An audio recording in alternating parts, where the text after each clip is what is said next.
नमस्कार दोस्तों, स्वागत करते हैं हमारे चैनल पंडित भोजपुरिया में। दोस्तों, आज हम बात करेंगे नीतीश कुमार वर्सेस अरविंद केजरीवाल के बारे में। तो आप वीडियो पर बने रहिएगा। अगर चैनल पर नए हैं तो चैनल को सब्सक्राइब जरूर कर लीजिएगा। दोस्तों, मैं आप लोग बता दूं कि दिल्ली अभी चुनाव होने में लगभग 20-22 दिन का टाइम है। 5 फरवरी को एक चुनाव होगा और रिजल्ट इसका 9 तक आ जाएगा। लेकिन उससे पहले जो दिल्ली में फ्री का बारिश जो हो रहा है, आप समझ सकते हैं कि कितना जबरदस्त तरीके से बारिश हो रहा है दिल्ली में। एकदम बिल्कुल फ्री फ्री फ्री, बिल्कुल फ्री। अब समझ लीजिए कि दिल्ली में स्टार्टिंग केजरीवाल करते हैं शराब से फ्री। दिल्ली में इतना शराब फ्री किए, एक पे एक फ्री, एक पे एक फ्री। और शराब घोटाले के आरोप में उन पे बहुत सारा केस हुआ, FIR हुआ और वो जेल भी गए।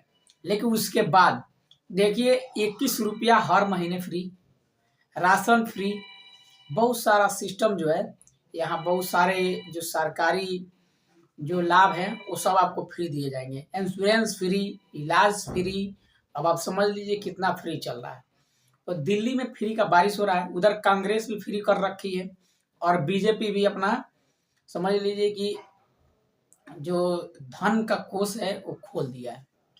मतलब धनराशि फ्री फ्री फ्री, बिल्कुल फ्री। और ये फ्री कब तक चलेगा इसका कोई गारंटी नहीं है। जब तक चुनाव है तब तक लगातार ये कोशिश होगा कि फ्री का माहौल जो है ये बना के एकदम नैरेटिव सेट कर दिया जाए। लेकिन दूसरी तरफ आइए बिहार में सब कुछ बंद। अब आप एक बात सुन के बिल्कुल शॉक हो जाएंगे कि बिहार में ऐसा क्यों हुआ। क्योंकि केजरीवाल दिल्ली में दारू फ्री कर दिए, उधर नीतीश कुमार बिहार में दारू बंद कर दिए। केजरीवाल फ्री करके दारू पछता रहे हैं, ये कैसे कैसे हम लोग फ्री कर दिए। उनको कुछ खुशी भी है लेकिन अंदर से उनको घबराहट भी है। और दूसरी तरफ नीतीश कुमार को देखिए, दारू बैन कर देने के बाद बिहार में लगातार दारू चल रही है। ये नियम कानून का उल्लंघन इसी तरह हो गया कि सरकार जिस नियम को बनाती है उस नियम को पालन करने में असफल रहती है। और पब्लिक भी समझ लीजिए, अब पब्लिक जिसको समय पे शराब चाहिए, टाइम से शराब चाहिए, उसको नहीं मिल पाता है। और लोग जहरीली शराब पी के समझ ले अपना जान गंवा देते हैं। उसके बाद नीतीश कुमार कहते हैं कि वो तो मरबे ही करेंगे ना जब जहरीली पिएंगे। तो फिर पब्लिक का जो डिमांड है वो आप तो पूरा कीजिए। इसी के चक्कर में लगातार बहुत सारे मुद्दे चल रहे हैं। और डेली न्यूज मैं आप लोग को बता दूं कि डेली खबर आएगी आप लोगों के पास कि बिहार में शराब पीने से 2 आदमी, कहीं 4 आदमी, कहीं 5 आदमी, कहीं 10 आदमी, ऐसे मौत का सिलसिला जो है बिहार में शराब बंद होने से जारी है। और दूसरी तरफ केजरीवाल केजरीवाल जो है दिल्ली वालों को एक पे एक फ्री करके शराबी बना दिए। और नीतीश कुमार बैन करके चरस गांजा का जो बिहार में मार्केटिंग बढ़ा दी।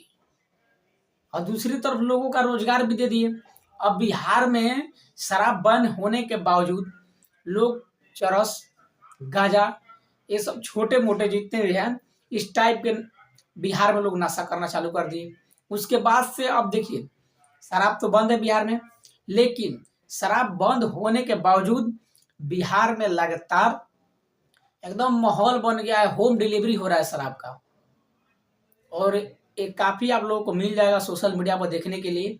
और दूसरी तरफ नीतीश कुमार का कोई होश, कुछ समझ में नहीं आ रहा है कि वो क्या कर रहे हैं, कि उनका स्वास्थ्य ठीक नहीं है, कि कर क्या रहे हैं, कि उनके मन में क्या चल रहा है।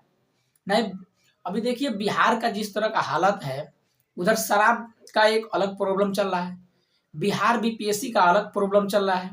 और दूसरी तरफ बिहार में अब मैट्रिक का एग्जाम होने वाला है फरवरी में। और वो भी देखिए फरवरी के एग्जाम में भी धांधली होना शुरू हो गया है।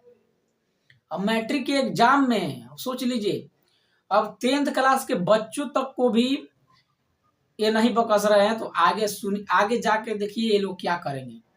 क्योंकि अब देखिए बिहार में तो शराब बंद होने के बाद राजस्व का जितना घाटा हुआ है बिहार में, लगातार नीतीश कुमार नैरेटिव बना रहे थे कि बिहार को विशेष राज्य का या विशेष पैकेज कर दिया जाए।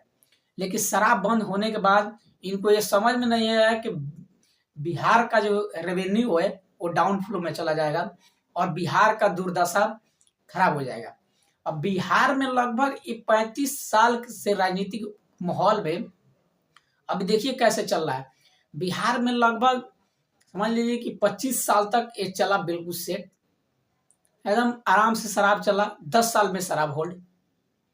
अब 10 साल में बिहार का इतना डाउनफ्लो चला और बिहार में बिहारियों का पलायन जो है वो 10 साल में काफी ज्यादा बढ़ गया है, लगभग समझ लीजिए 28% बढ़ गया है। पहले शराब होता था, होटलें खुलती थी, लोग वहां जाते थे, आते थे, कुछ रोजगार भी चलता था, बहुत सारे फैसिलिटी थी बिहार में। लेकिन अब बिहार में एनडीए का सरकार है, वो भी डबल इंजन का सरकार, और डबल इंजन के सरकार में इतना समझ लीजिए कि नेरेटिव हो गया है कि इतना नेगेटिव पॉइंट समझ लीजिए इसको। एक तरफ से बिहार के उज्जवल भविष्य बनाने के चक्कर में ये लोग और बिगाड़ रहे हैं।